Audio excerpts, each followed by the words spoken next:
Hello, everybody. Welcome to another episode of the For Evansville podcast and the second episode of our series, The Liturgy of the Neighborhood.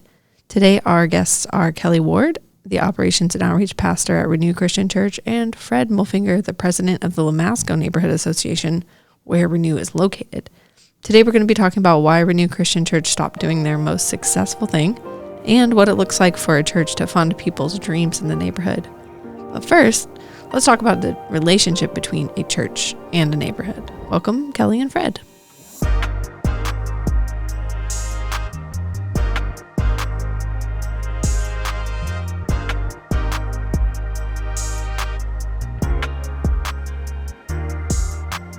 Hey, welcome to the For Evansville podcast. Our goal is to advance human flourishing through the church. This podcast is a place to practice some of our core values like listening first and learning from everyone. We'll share stories to help you understand the needs and dreams of our city. We hope you'll be inspired to reimagine your faith as a catalyst for love, justice, and purpose in our city and your neighborhood. Don't just live in Evansville, be for Evansville. So, Fred, do you want to tell us, tell us about yourself and just your history with the neighborhood? Gosh, we have been in Evansville now 22 years, the end of last month. I moved here when I got a job with Me Johnson, and when we moved here, both of us, both my wife Kim and I, wanted to buy an old house. But of course, when you move into town, the only choices you have are what's on the market right there and then. And so it happened that there was a house on Wabash Avenue that was put on the market as we were looking. And we walked in and fell in love with it. And for 11 years that I worked at Me Johnson, I walked to work. And I got to walk down Franklin Street. And the best of all was in December when they were playing Christmas music on the outdoor speakers. And the snow was swirling a little bit. It was magic, absolute magic. It was the best time of my life, of my career. Almost immediately, though, the neighborhood, we got involved with the neighborhood, and things were happening in the neighborhood that we felt like we needed to get together to kind of deal with. So that's how the Neighborhood Association came to be. And for most of its life, we were dealing with issues, problems, or opportunities, if you want. Yeah.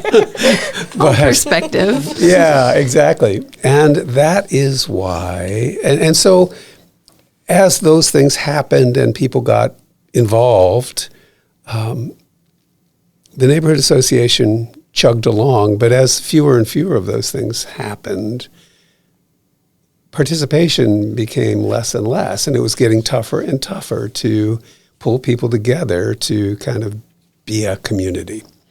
And then COVID hit. And then that was pretty much the end of things. And I cannot tell you how exciting it was to get a call from Kelli a year and a half ago or so. Yeah. And have her talk about revitalizing things in our neighborhood. Yeah. Because it was exactly what we needed. I had reached the point after COVID of thinking, well, I guess it's gone. It's done. It's over.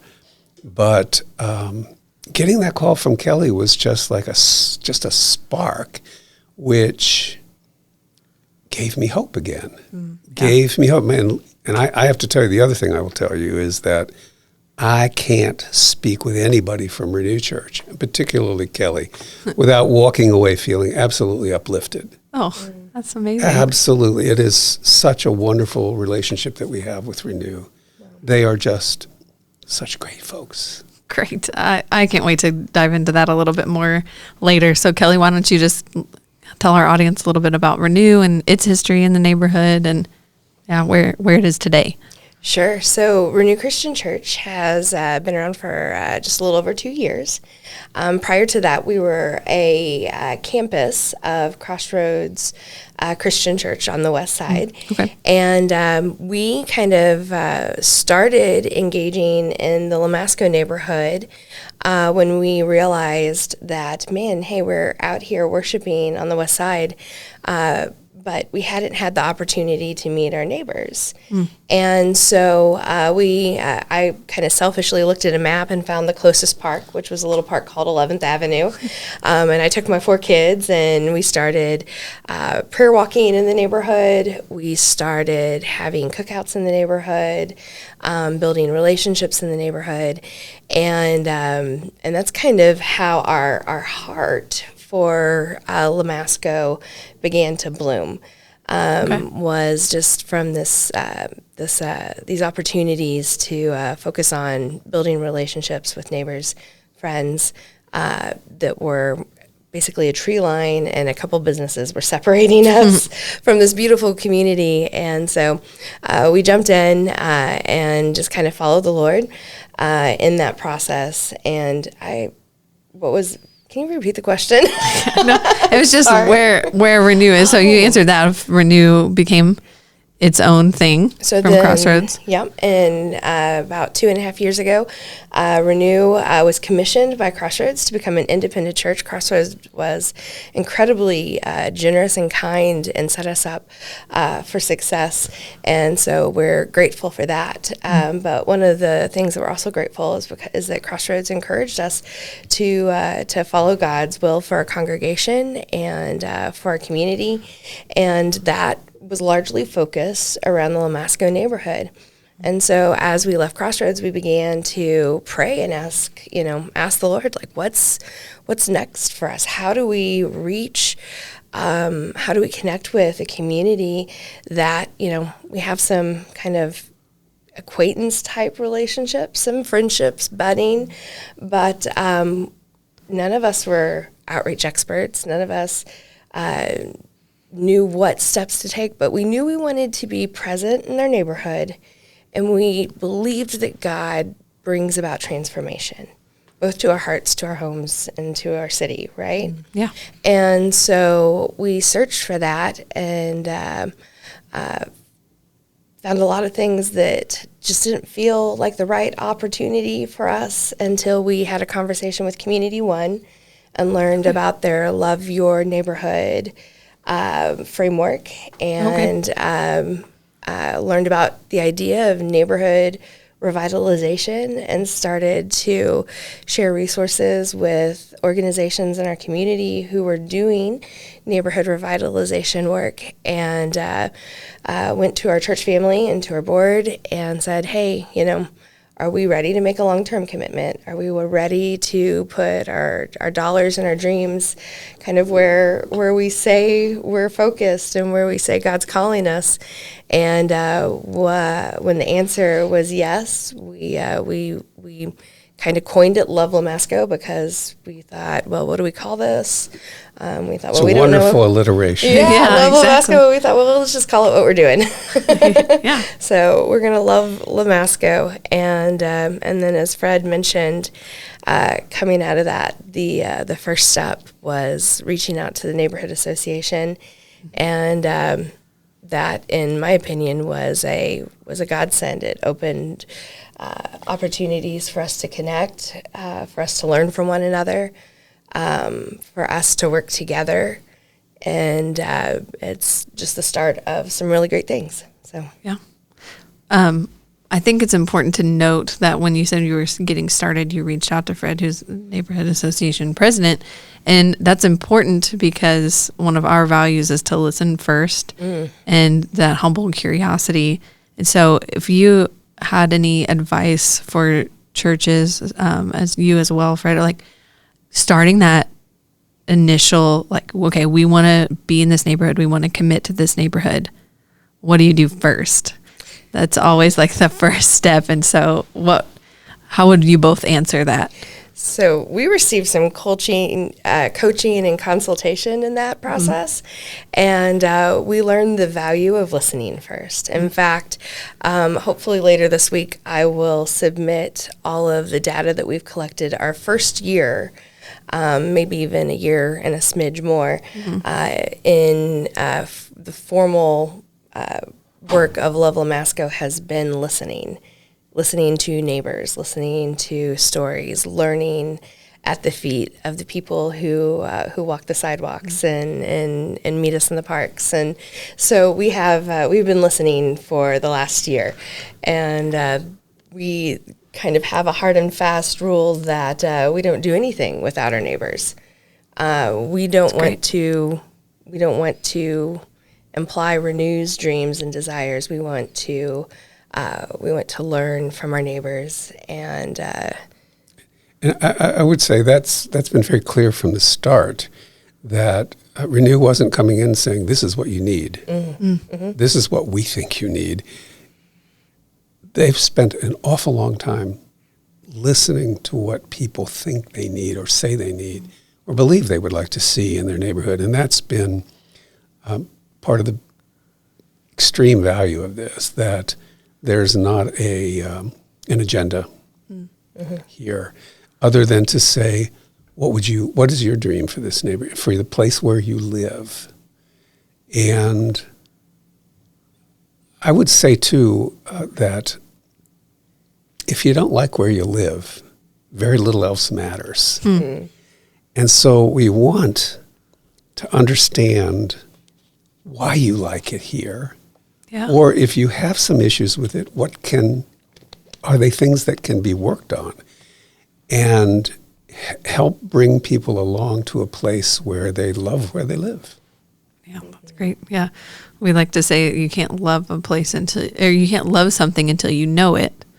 And so it's important to start knowing something first before you can get that heart for it. So how has that relationship looked like between you two? Do you meet often, or just kind of share those dreams together? What's that like?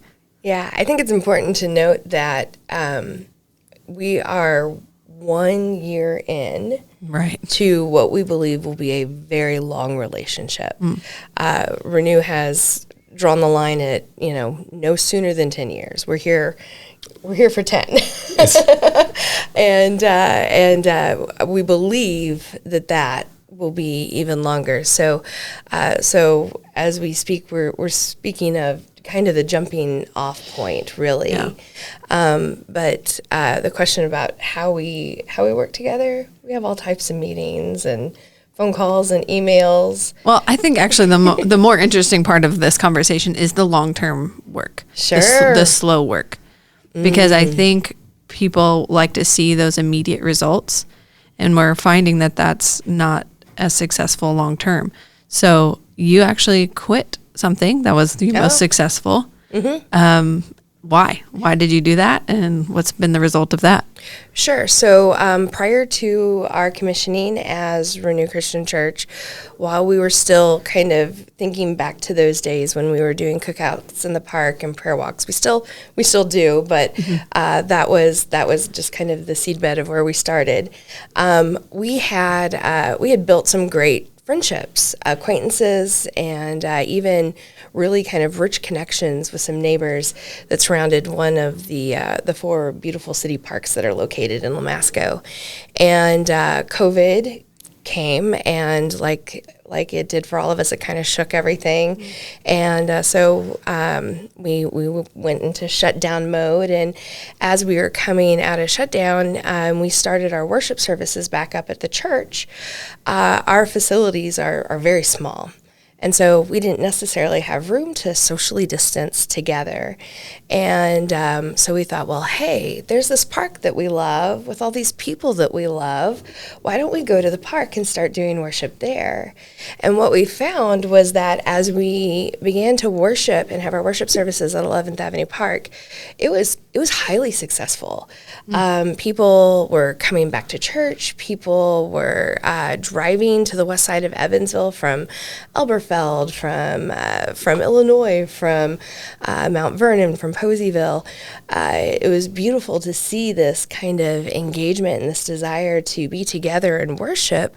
Our attendance went up. Our giving kind of steadied and stabilized, and it was in all honesty, like, to be transparent, like it was fun to talk about, like as a church leader, to be like, hey, when you're successful really in those ways, yeah, of course, going on, and kind of really sort of like we're kind of proud of it, right? Yeah. And I hate to say that, and I speak only of myself. I was kind of proud of it to see this moment. But as we continued to worship at the park, we realized that our neighbors, our acquaintances, our friends that we had connected with in previous years weren't coming around as often, or maybe even possibly even avoiding us when we were there, or and we began to wonder why. And we realized that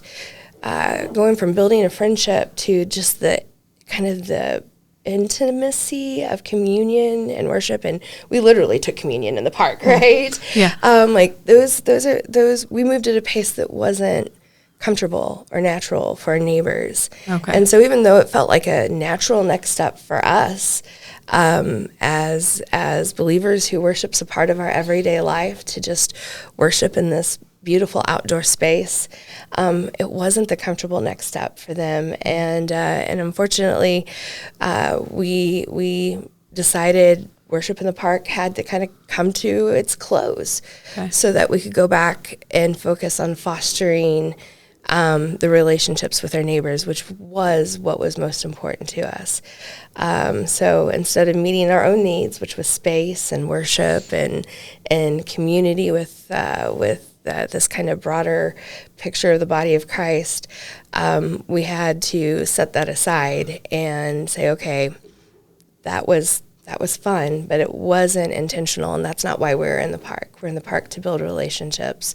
We're in the park to build community and trust and communion with the people who live here around 11th Avenue Park at that point in time, and refocus in on meeting neighbors where they were, instead of coming in with essentially our own agenda and our own plans. That's so interesting. That's hard. That's hard for a church to stop doing something that brings people in the doors. Absolutely. That's probably something people have to wrestle with, especially if, like, well, we're getting more people in the doors, but is it the right type of people? Yeah. Well, and I think that begs the question of what is important that we're counting. As churches, we count dollars and people attendance, right? Yeah. But as we were released as Renew, we believe that transformation was what God wanted to bring. He wanted to bring holistic restoration of our hearts, our homes, and our community. And so if that transformation was what restoration, the work of God, the mission of God, was what we wanted to see succeed, then even though attendance is a easy thing to count, it couldn't be the most important thing that we were counting. So, yeah. Wow. How did you get your church on board with that? With Love Lamasco? With that, it's probably still, it might still be hard. You can speak into that. Is it hard for either your congregation or maybe even let's say elders or leadership board, or how do you transform a mind from going attendance is most important to actually transformation is most important? Great question. So I know I've been a part of several different church dynamics over the years, and there's a bit of being a new church that we're spoiled with, right? Yeah. So I've been part of a 100-year-old church, and, shifting directions, refining your mission and your vision can be very tedious. And as a new congregation, at least for a little bit, and hopefully for a little bit longer, we get to sit in this moment where we can cast vision, not redirect it or change it, right? Sure. We can build culture, not have to assess it and bring it into alignment. And so part of the success, I believe, is just kind of being in that moment. But two, in addition to that, I believe that within our church family and our elders, our staff, our leadership, and even in our relationship with Crossroads as they commissioned us, it was built on a deep seedbed of trust. Right. And it sometimes, as we sit around and we talk as staff and elders, it kind of blows our minds the amount of trust that there exists between our congregation and us. We've been on a journey together, right? We were launched as a campus. We were commissioned as an independent congregation. Beginning an outreach ministry, assessing and bringing our values and our metrics into alignment with the greatest, what we can at this point in time are trying to move towards for God's mission for us. It's exciting. We have a lot of people who are innovative and like to try new things, and we're patient. So not everybody gets it, not everybody understands, and that's okay. Yeah. But I think there's a lot of enthusiasm and a lot of trust. So, Fred, I'd love to hear from you about just your observation of Renew coming into the neighborhood, and what has there been a shift there since they've come? I think any neighborhood, just because of geography, has little enclaves. Like, I know my neighbors really well and the folks surrounding me really well, but I can go a couple of blocks and I really don't know very many folks there. And I think that's been one of the most beautiful things that has come out of this, is that Renew is consciously, intentionally trying to bring folks throughout the neighborhood together to know who we are, to understand who we are, to support each other. And as I said earlier, the call from Kelli at Renew was a lifeline for a neighborhood association, a neighborhood that was floating along and wasn't really progressing, wasn't moving in any direction, positive or negative. And it was a lifeline. It was a life preserver that I grabbed onto and brought other people to hang on to. And we all understand that you can't change the world overnight. And Renew and Kelli they've made it very clear they're in it for the long haul, and we need to be aware that nothing happens overnight, and nothing that is good can be done instantly. Nothing that's good and lasting and significant. So the core folks that we have actively engaged now get that. We just need to get that kind of sense out to more and more folks. And there is some level of skepticism about a church that comes in to a neighborhood to lift the neighborhood up without saying, come and be a member. There's some skepticism there that we have to overcome. Within a very short time of knowing Kelli, I overcame that immediately. But there is on the part of a lot of folks some skepticism there. And there are folks in the neighborhood too who don't have any kind of church home. Right. And so they're a little standoffish when they hear church of any denomination. So there is that to overcome, but that's the world. That's the world we live in. Do either of you have any specific stories where you've seen somebody either their heart change towards you guys, or any conversations that you've been able to have with people who are skeptical?